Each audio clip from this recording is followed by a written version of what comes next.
જય દ્વારકાધીશ, જય શ્રી રામ। સ્વાગત છે આપણા એક સરસ મજાના વિડીયોની અંદર। આ કોઈ પણ જાતનો વ્લોગ નથી। આ વિડીયોની અંદર આપણે આપણી નવી કિયા સેલ્ટોસ નું રિવ્યુ આપવાના છે કે ભાઈ આ ગાડી લેવાય કે ના લેવાય, કેટલામાં પડી, ક્યું મોડલ છે ભાઈ, એવરેજ કેટલાની દીએ અને આ બજેટની અંદર આ ગાડી લેવાય કે ના લેવાય, બધું તમને બધી જાણકારી આ વિડીયોમાં મળી જશે। બધાની પહેલા બ્રાન્ડ ન્યુ ભાઈ 2026માં જે લોન્ચ થઈ છે એ કિયા સેલ્ટોસ ને આપણા આ એરિયામાં આ મોડલ પેલું આપણું જ આવ્યું છે, બીજા ક્યાંય ને ભાઈ, કેમ કે મહિના દીનું વેઇટિંગ હાલે છે હજી। આ ગાડી લેવાનું મેઇન કારણ એ હતું કે ભાઈ આનું જે લુક છે ને ભાઈ, આખી આગલી જે સેલ્ટોસ હતી ને એના કરતા આખું ચેન્જ કરી નાખ્યું। પ્લસમાં બીજા નંબરમાં આની જે ભાઈ જે આ લાઇટ આપી છે ને, તમે આ સાઈડે આ લાઇટ જોઈ શકો છો, આવીને આવી સેમ ઓલી સાઈડ પણ લાઇટ છે। એક આ આગલી ભાઈ લાઇટ અને પાછળની જે કનેક્ટેડ લાઇટ આપી છે ભાઈ, ઈ જે આનું લુક આપે છે ને એક નંબર ભાઈ। આપણે છે ને ભાઈ પહેલી જ નજરમાં લોન્ચ થાય ને એટલે ગમી ગઈ હતી। મેં નક્કી કરી નાખ્યું હતું કે ભાઈ લેવી ને તો કિયા સેલ્ટોસ 2026 નું મોડલ। હવે તમે બધા વિચારતા હો કે ભાઈ પવનનો આવો અવાજ આવે કેમ? આવે જ ને ભાઈ, કેમ કે આપણે એવા લોકેશન ઉપર છે ને ભાઈ જેની તમે વાત ના પૂછો। લોકેશન પૂરા સમુદ્ર ભાઈ, આપણા ગામનો સમુદ્રનો નજારો પાછળની સાઈડ છે, પણ એ સાઈડ હું ગાડી રાખત ને તો ભાઈ હરખો વિડીયો શૂટ ના આવત, એટલે મેં આ સાઈડ ગાડી રાખી।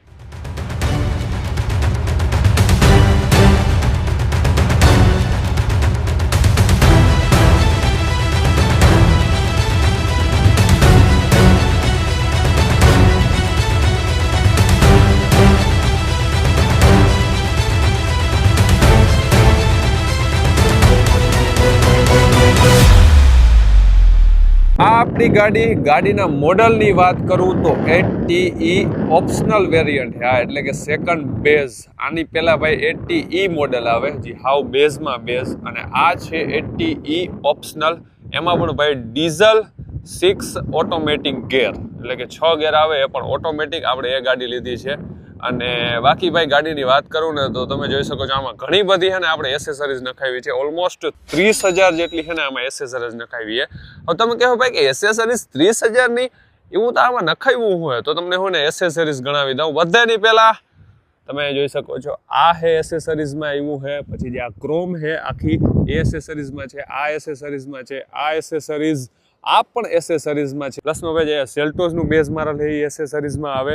આ પાછળ જે ભાઈ આખી કનેક્ટેડ ડીઆરએલ છે ને ભાઈ, એમાં જે નીચે આપ્યું છે ને એ આખું એસેસરીઝમાં છે।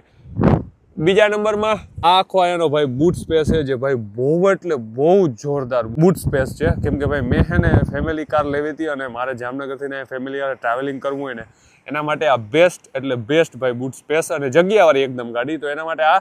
અને એસેસરીઝની વાત કરતો તો એમાં જો ભાઈ આ પણ છે ને એસેસરીઝમાં છે, કોઈ પણ વસ્તુ કાઢવી હોય કે છે ને એના માટેની સેફ વસ્તુ। હવે સૌથી મોટી એસેસરીઝ કઈ છે આમાં, એક અહીંયા ભાઈ જે ઓલું આવે ને આપણે ડેકીમાં રાખવાનું હોય, હજી આવ્યું નહોતું શોરૂમે, કાલ પરમ દિવસ આવી જશે। બીજા નંબરમાં ભાઈ ગાડી ભાઈ મજબૂત કરી છે ને, એટલી વજનવાળી ભાઈ, તમે છે ને આની પહેલાની ગાડી આમ ઉપાડીને મૂકતા ને એટલે કંઈ એટલું બધું કંઈ લાગતું નહીં। પ્લસમાં ભાઈ બધે બાજુ છે ને એસેસરીઝ ઓલી સાઈડે છે ને આ સાઈડે છે, પ્લસમાં આયા ને આમ તમે આમ કરો ને તો આમ જો પતરું અંદર નથી જતું, એટલે કે ગોબા કે ભાઈ અમુક ગાડી હોય ને આમ દબો ને ગોબો પડી જાય, આનું પર પતરું છે ને ભાઈ બહુ મજબૂત કર્યું છે। બાકી બીજી વાત ભાઈ 16 ઇંચના ટાયર છે આમાં ભાઈ, 17 ઇંચના પણ આવે, 18 ઇંચના પણ આવે, પણ આપણે છે ને R16 તમે જોઈ શકો છો આ છે ને છે, અને આ છે ને ભાઈ અલોય વ્હીલ નથી, આમાં રીમ આવે છે, પણ આ તો આપણે ભાઈ કાદાવાળી આવી ભયડી છે ગામડે આખી એટલે ખબર, બાકી છે ને આમ પડી હોય ને એટલે તમને એમ જ લાગે કે અલોય વ્હીલ છે, but this is not alloy wheel, આ રીમ ખાલી છે। આ મોડલ સિલેક્ટ કર્યું છે 80E ઓપ્શનલ। બીજા નંબરમાં ભાઈ આ ગાડીમાં ડોરની નવી સિસ્ટમ આવી છે, આગળની સાઈડ તમારે પ્રેસ કરી અને આવી રીતના કંઈક આનો દરવાજો ખોલવાનો, એટલે દરવાજો ખુલી ગયો ને અરે ઓ વજનવાળો બહુ કરી નાખ્યો મિત્રો આનો દરવાજો, એટલો બધો વજનવાળો દરવાજો આવતો નહીં પણ કરી નાખ્યો છે। પ્લસમાં આ આનું ઇન્ટિરિયર છે, ચાવી હું 1 મિનિટ કાઢી લઉં એટલે અવાજ ના કરે। આ ભાઈ આનું ઇન્ટિરિયર છે અને તમે જોઈ શકો છો એકદમ પ્રીમિયમ લુક આ ગાડીની અંદર આપી દીધું છે, એટલે કે આમ ખુલ્લી સ્પેસવાળી ગાડી હોય ને એવું આપી દીધું છે। આપણે ભાઈ ગાડી લેવા ગયા ત્યાં ગણપતિ બાપાને બિરાજમાન કર્યા છે। પ્લસમાં આખી ડિસ્પ્લે નથી, અહીંથી વચમાંથી એટલી ડિસ્પ્લે છે ને, પ્લસમાં પછીનું જે ભાઈ આપણે જે આ સ્પીડોમીટર ને બધું આવે ને અહીં બતાવે છે। બાકી કંટ્રોલ તમે જોઈ શકો છો બેઝ મોડલથી જ ભાઈ ક્રૂઝ કંટ્રોલ આપી દીધું છે, બાકી તમારે આ ભાઈ હવાનું ટાયર પ્રેશરનું ચેન્જ કરવા માટેનું છે। અને બીજી વાત આ મોડલની અંદર ભાઈ પુશ બટન નથી આવતું, 80E માં અને 80 ઓપ્શનલમાં પુશ બટન નથી આવતું, આવી કંઈક કી આવે છે તમે જોઈ શકો છો। ગાડી ચાલુ કરીએ એટલે આવું કંઈક એનિમેશન આવે છે અને અહીંયા ભાઈ એવડી ડિસ્પ્લે આવે છે, તમે જોઈ શકો છો. એસીના કંટ્રોલ કંઈક આવા આપી દીધા છે, નીચે કરો એટલે ઓટો એસી આમાં નથી આવતું, તમારે મેન્યુઅલમાં જ ભાઈ એસી છે ને એને તમારી રીતના એડજસ્ટ કરવું પડશે. અહીંયા ભાઈ આપણી ફૂલી ગાડીનું જે સ્પીડોમીટર આવે છે ને એ આવી દીધું છે. પ્લસમાં તમે છે ને આ સ્પીડોમીટરના જે આ રેડ ને છે ને એને તમે બદલાવી શકો છો, એક યલો અને ગ્રીન અને આ રેડ, 3 પ્રકારના અલગ અલગ કરી શકો છો. બાકી ફૂલ ડિસ્પ્લે તમે જોઈ શકો છો ભાઈ. ડિસ્પ્લેમાં ભાઈ સાઉન્ડ સિસ્ટમ છે ને કિયાને કેવું જ ના પડે, એટલું જોરદાર. કેમ કે હું ઓલમોસ્ટ છે ને 2 વર્ષ થયા ભાઈ મારા આગળ કિયા સેલ્ટોસ હતી ને એ વાપરતો. ધીસ ઇઝ સેટઅપ ને બધું. અહીં તમે સાઉન્ડમાં છે ને પોઝિશન તમે પછી આ ઇક્વિલાઇઝર આવે ને બાસ ને બધું છે ને અહીંથી તમે એડજસ્ટ કરી શકો છો. એટલે સાઉન્ડમાં ભાઈ કંઈ કેવું જ ના પડે. સિસ્ટમમાં જો કે છે ને ભાઈ કિયા ગાડીને કંઈ એટલે કંઈ કેવું ના પડે. મિરરની વાત કરીએ તો નોર્મલ જે ભાઈ આપણો મિરર આવતો ને એ જ આવે, બીજો કોઈ પણ તફાવત નહીં.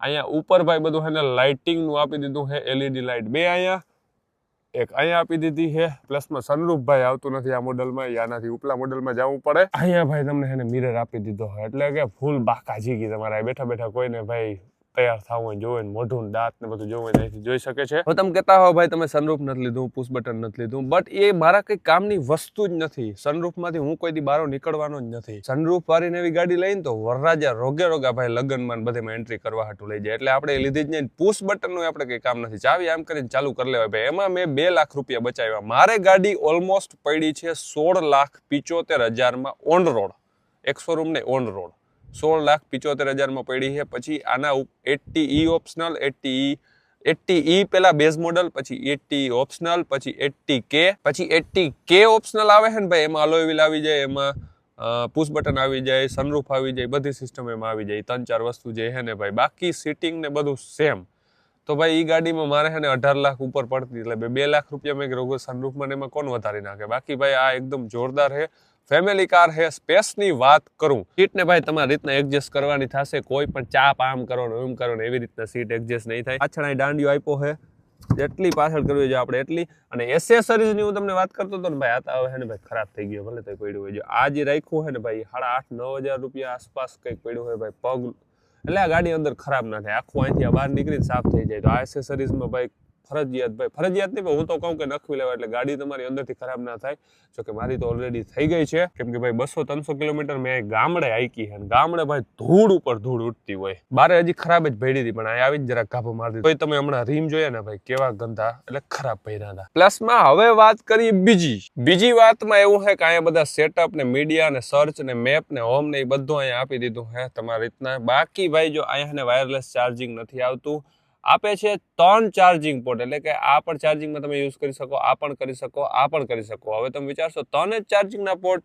નહીં ભાઈ નહીં. અહીંયા અંદર તમને ઓલું મોબાઈલમાં ઓલું ના આવે ભાઈ જે રાખવાનું, અહીંયા 180 વોલ્ટનું ભાઈ એડેપ્ટર ચડાવીને પણ ચાર્જિંગમાં કરી શકો છો. પ્લસમાં પાછળની સાઈડ સીટમાં ભાઈ પાછળની સાઈડ 2 બાજુ સીટમાં આવી રીતના ચાર્જિંગ આપ્યા છે. તો તમારે ઓલમોસ્ટ છે ને ભાઈ 3 અહીંયા 2 5 6 મોબાઈલ તમે ચાર્જ કરવા હોય તો કરી શકો છો. બૂટ સ્પેસની વાત કરીએ તો અહીંયા ભાઈ બૂટ સ્પેસ આપ્યો છે થોડો ઘણો. અહીંયા ભાઈ કપ હોલ્ડર આપ્યું છે. આ ભાઈ ઓટોમેટિક ગેરનો આપણો દાંડિયો ભાઈ PRND. અને આગળ ભાઈ વાયરલેસ ચાર્જિંગ નથી આવતું આમાં, બસ રોગો મોબાઈલ રાખવો હોય તો રાખી શકો, ચાર્જિંગ ન થાય. અને આ એસીના વેન્ટ આપી દીધા છે, 6 સ્પીકર આપી દીધા છે. આગળની સાઈડ તમે વાં જોઈ શકો છો, અહીં જોઈ શકો છો, અહીં જોઈ શકો છો, પાછળની સાઈડ પર છે. અને અહીંયા દરવાજામાં પણ છે ને ભાઈ સાઉન્ડ સિસ્ટમમાં કિયાને ભાઈ એટલા બજેટમાં ટક્કર દેવી એ આમ મુશ્કેલ છે થોડીક બીજી ગાડીઓને. બીજી ગાડીઓ આનાથી સારા સાઉન્ડ આપે છે, પણ એમાં ભાઈ બજેટ છે ને થોડુંક હાઈ વહી જાય. એના માટે ભાઈ આપણે આ ગાડીને સિલેક્ટ કરી છે. બાકી ભાઈ આના છે ને ભાઈ દરવાજામાં જે આ મિરર આવે ને આ સાઈડ નો નહીં, પણ આ ઓટો મિરર છે. આને તમે એકવાર આમ કરો ને એટલે બંધ થઈ જાય. બાકી ORVM છે ને ભાઈ લોક કરો એટલે બંધ નથી થતા, ઓટો ફોલ્ડ નથી આવતા આમાં. એ તમે બહારથી ફિટ કરાવી શકો, બટ હું તો ના પાડું ભાઈ, કેમ કે એમાં બહારથી ફિટ કરાવો ને એટલે કદાચ તમારે ભાઈ વીમામાં કે ઇન્સ્યોરન્સમાં કદાચ પ્રોબ્લેમ આવી શકે છે. બહારથી તમે વાયરિંગમાં કંઈ છેડછાડ કરો ને તો ભાઈ ORVM ભાઈ બંધ કરવા જરૂર નથી. ભલે એમ ખુલ્લા હોય હાથથી આમ કરી નાખો તો શું વાંધો. બહારથી ગાડી એટલી બધી સરસ લાગે છે. 16,75,000 તમે વિચારતા હશો કે ભાઈ થોડીક પ્રાઇસ હાઈ કહેવાય, બટ ઓટોમેટિક લીધી ને એટલે મારા ભાઈ કે ઓટોમેટિક એટલા માટે 16,75,000. નહીતર કેટલામાં પડતી હતી 15-20 કાંઈ એમ કે મેન્યુઅલ આપણે પડતી હતી આ ગાડી. પણ ભાઈ એટલા બજેટમાં આનો સ્પેસ તમને હું સ્પેસ બતાવું, તમે આનો સ્પેસ જો એક વખત. હવે સ્પેસની વાત કરું ને ભાઈ, તો મારી હાઇટ છે 6 ફૂટ ને 5 ઇંચ, એટલે કે ઓલમોસ્ટ 6.5 ફૂટ. અને મારે સ્ટેરિંગમાં બેસવું હોય ને તો આ મારી કમ્ફર્ટેબલ અત્યારે સીટ મેં મારી રીતના હેને રેડી કરી છે. હવે આના સીટ ભાઈ એટલી મેં પાછળ રાખી છે, તો હું પાછળની સીટમાં હું બેસી શકીશ કે નહીં, આપણે ટ્રાય કરી ભાઈ. કિયા સેલ્ટોસમાં એટલી સ્પેસ આવે છે કે નહીં, કે મેં આગળની પણ મારા જેટલી રાખી છે તો પાછળ હું હમાઈ જઈશ કે નહીં, ટ્રાય કરીએ. કદાચ વાંધો ના આવવો જોઈએ ભાઈ.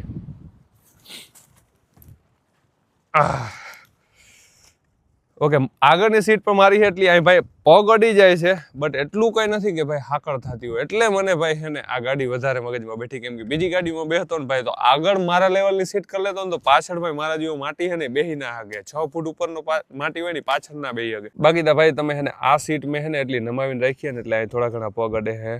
જો કે અડે નહીં અડે એવું હે, બાકી આમ તો લેવલ ગાડી છે. અને આરામથી ભાઈ અહીંયા છે ને હજી 2 જણા આરામથી બેસી જાય. બાકી અહીંયા થોડીક જગ્યા આપી છે મોબાઈલ કે કંઈ રાખવું હોય, અને અહીંયા ભાઈ હાથ રાખવાનો જો. એટલા માટે આપણે આ સેકન્ડ બેઝ મોડલ લીધું છે કે તમે અહીંયા છે ને બેઝ મોડલમાં આ નથી આવતું, આ સેકન્ડ બેઝમાં જ આવે છે. અહીંયા હાથ રાખી શકો હો. પ્લસમાં આ સીટ પણ છે ને પાછળની જે આવે ને એ પણ થોડીક આગળ પાછળ થાય છે, એટલી આગળ આવે છે. અને આ આગળનું જે આવે ને એ પાછળ જાય છે. બાકી બૂટ સ્પેસ અહીંથી જ ભાઈ એવડી મોટી દેખાય, એટલે મારે બીજી કંઈ કહેવાની જરૂર નથી. બાકી પાછળથી સેલ્ટોસનું લુક કંઈક આવું છે, તમે જોઈ શકો છો. અને આપણા સમુદ્રનો નજારો અહીંથી દેખાય ને એટલે ભાઈ ગાડીનું લુક કંઈક અલગ જ લેવલનું લાગે છે. આય હાય. હવે વાત કરીએ ભાઈ આ ગિયર બોક્સ, એટલે કે ઓટોમેટિક ગિયરનો દાંડિયો તમે જોઈ શકો છો. આમાં શું છે ભાઈ કે આ પી ઉપર જાય ને એટલે ઓટો પાર્કિંગ આવી જાય, તમે જોઈ શકો છો. અને પાછું ડી ઉપર નાખો ને એટલે પાર્કિંગમાંથી હટી જાય છે. પ્લસમાં તમારે એના સિવાય પણ ભાઈ અહીંયા પાર્કિંગ આવે છે, તમે આ બટન જોઈ શકો છો, તો એ પણ તમે યુઝ કરી શકો છો. અટાણમાં અટાણ હોય ને આમ કરું એટલે પાર્કિંગ હટી જાય અહીંથી. પ્લસમાં લાઇટને એડજસ્ટ કરવા માટે અહીં બટન આપ્યું છે. અને આ તો ભાઈ શેના માટે, ઓલા મડ ને ઓલા આવે ને ઢારિયામાંથી હેઠી ઉતરતી એના માટેનું સ્વિચ છે. ડ્રાઇવિંગ મોડ એટલે કે ઇકો, નોર્મલ ને સ્પોર્ટ મોડ. આ ટ્રાન્ઝેક્શન મોડમાં ભાઈ તમે રેતીમાં ગાડી હાંકતા હો, પછી કીચડવાળા રસ્તામાં રેન મોડ, એ અહીંયા 2-3 મોડ આપી દીધા છે. બાકી ભાઈ રિવર્સ કેમેરો તમે અહીંથી જોઈ શકો છો. આ જે બટન આપ્યું હોય ને એને ક્લિક કરો ને એટલે રિવર્સ કેમેરો અહીંયા તમને બતાવી દઈએ છે. તો આ છે આપણી કિયા સેલ્ટોસ ગાડી. ભાઈ તમને કેવીક લાગી જરાક મને કમેન્ટ કરજો. હવે ભાઈ આ ગાડીની લેન્થની વાત કરીએ તો ભાઈ આ બહુ લાંબી એસયુવીમાં ભાઈ કિયા સેલ્ટોસનો સમાવેશ થયો છે. એટલે કે ભાઈ 4460 mm ભાઈ આની લેન્થ છે. ઓલમોસ્ટ 175 ઇંચ આસપાસ એટલું થાય છે, બહુ વધારે ખબર નથી પણ એટલી લેન્થ છે. પ્લસમાં ભાઈ ગાડીની એવરેજની વાત કરીએ તો મારી પાસે ઓટો છે ડીઝલ ભાઈ 80 ઓપ્શનલ, તમને ખબર જ છે. તો એની એવરેજ ભાઈ હાઈવે ઉપર 19-20, જો તમારી સ્પીડ 90-100ની હોય તો. એનાથી વધારે તમે 100 ઉપર જાઓ ને એટલે ગમે એ ગાડી એવરેજ કાપે. સિટીની અંદર ભાઈ 14-15 ડીઝલ ઓટો, અને હાઈવે ઉપર તમે કન્ટિન્યુ હાંકતા હો ને તો 19-20 આજુબાજુ તમારે લેખવાની, 90-90. પછી એમાં તમે ક્રૂઝ કંટ્રોલ કરો તો 20ની જગ્યાએ 21ની એવરેજ આપે. બસ આ હતી ભાઈ આપણી કિયા સેલ્ટોસ. કેવી લાગી તમને એ એક કમેન્ટ કરી દેજો. બાકી ભાઈ મારાથી કંઈ વસ્તુ ભૂલાણી હોય તો એક કમેન્ટ કરી દેજો, કદાચ એનો રિપ્લાય હું તમને કમેન્ટની અંદર આપી દઈશ. કેમ કે ભાઈ હું ગાડીના રિવ્યૂ ક્યારેય કરતો નથી. આ તો તમારા બધાના એટલા બધા મને મેસેજ હતા ને એટલે મેં કીધું ભાઈ આપણી ગાડી દેખાડી દઉં, કેમ કે ઘણા બધા લોકો આ ગાડી લેવાનું હજી વિચાર કરી રહ્યા છે. તો ભાઈ જો ગમતી હોય તો અત્યારે જ બુક કરાવો, કદાચ વેઇટિંગ હોય તો પણ વહેલી આવી શકે ગાડી.